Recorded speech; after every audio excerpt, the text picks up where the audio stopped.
12-inch MacBook has always been an odd one out in the Mac lineup for me. It doesn't provide better performance than the MacBook Pros or the MacBook Air, has a problem with ports, or lack thereof. It's light, but is it so light that it makes a noticeable difference for most people? The MacBook has always had its pros, but it's also had its fair share of cons.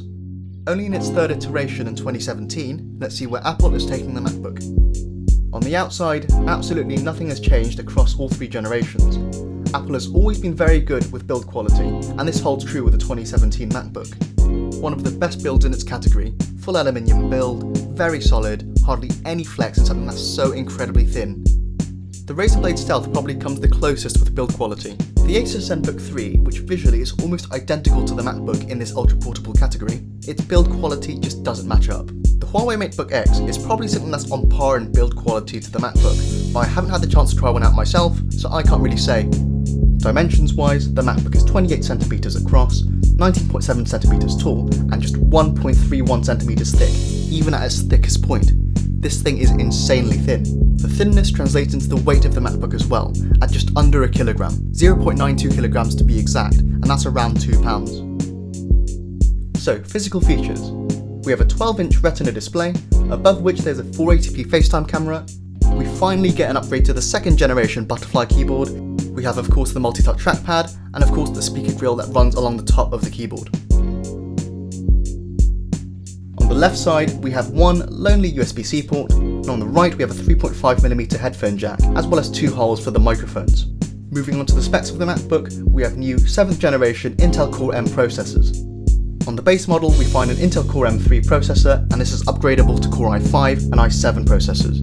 Now this is important. The upgraded processors are actually the same Y series low power processors as the Core M series.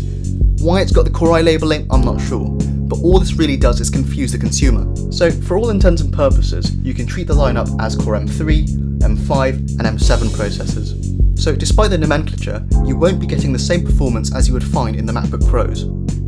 So when it comes to memory, we have the same 8GB as last year, but now you have the choice of upgrading it to 16GB. Why?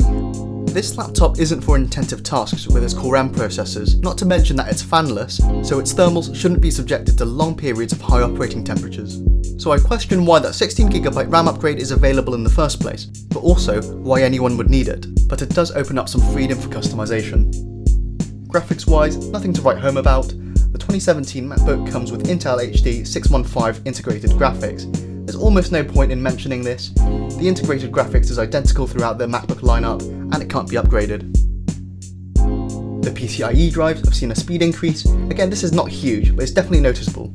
It's available in 256GB, and it's upgradable to 512. So, hardware upgrades are incremental from last year's model, but to me they seem almost rather pointless because they're just so small, and especially if you take into account how the laptop is designed to be used in the first place. The only notable change in the specs is that the new CPUs can increase their clock speeds much faster than previous year's model, so if you suddenly throw some intensive tasks at it, again intensive relatively speaking, you will notice that the 2017 MacBook will handle them a little bit better. So for day-to-day things like browsing, watching videos, word editing, you shouldn't have any problems whatsoever. More intensive tasks like Photoshop and video editing, it can handle it, but don't expect things to be overly snappy. And if you want to do 4K video editing and gaming, yeah, don't bother. Of course it can handle basic games like Minecraft, but again don't forget that it is fanless, and doing lots of intensive tasks on it won't do it any good in the long term. Moving on to the display. Same as last year's, we have a 12-inch Retina display running at a resolution of 2304 by 1440. Nice and sharp, vivid colours. For this category of laptop, this is one of the best displays on the market. If you go for a laptop like this, the display is more than enough. It's not the brightest display ever, and in sunlight you will struggle to see the display. If you're looking for colour accuracy and brightness, go for the MacBook Pro 13 or 15. Speakers are great for something so thin and light. Nice and loud, good quality sound. I would say they're probably the best on the market in this category, but I can't be certain because I've heard lots of good things about the speakers on the Huawei MateBook X, but I haven't actually heard one in person, so I can't be sure. So moving down to the keyboard and mouse. So finally Apple has put the second generation butterfly keyboard into this. This really was necessary because I think the first generation keyboard was absolutely terrible. Again, some people say that they got used to the first generation butterfly keyboard, but now the new second generation butterfly keyboard gives the MacBook a much more responsive tactile feedback, making typing on it actually enjoyable. You will need to get used to it, but once you do, it is a nice keyboard. again, it's not better than a normal keyboard, but it's not worse either. The trackpad is a force touch trackpad, it's big enough to be comfortable to use, and it's the size it is because it's literally the biggest Apple could fit into it, unlike the 15-inch MacBook Pro's stupidly big one. Again, as with all of Apple's trackpads, it's a very pleasant and accurate experience, but no changes from previous iterations of MacBook. Finally, looking at I/O and battery life. Like all iterations of the MacBook, the 2017 MacBook still comes with a single USB-C port and a 3.5mm headphone jack. And honestly, for the normal person who might be considering the MacBook, above all the performance and other considerations, this should be one of the factors you should think really carefully about before buying the MacBook.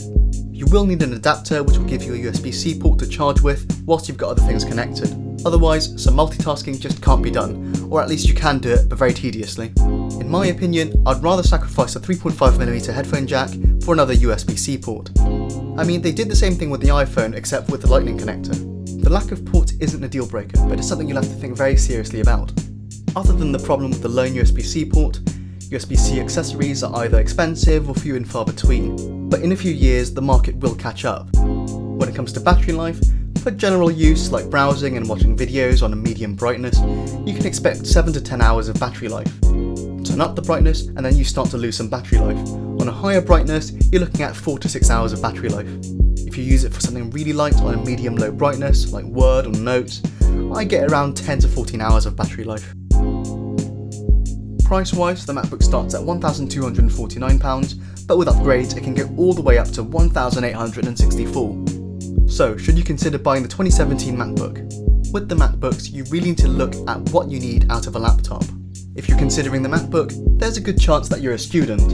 My personal opinion is, at this price, the MacBook Pro 13 with or without the touch bar is a better laptop all round. You get 2 or 4 USB-C ports, so that solves the ports issue. It has better speakers, better performance, so you will have better flexibility in what you'll be able to do and future-proofing for years to come. Similar battery life, but it does have a bigger screen. 12 inches in my opinion is too small for meaningful use. 13 inches is a good starting point if you want to do any multitasking, and this is essential for a student.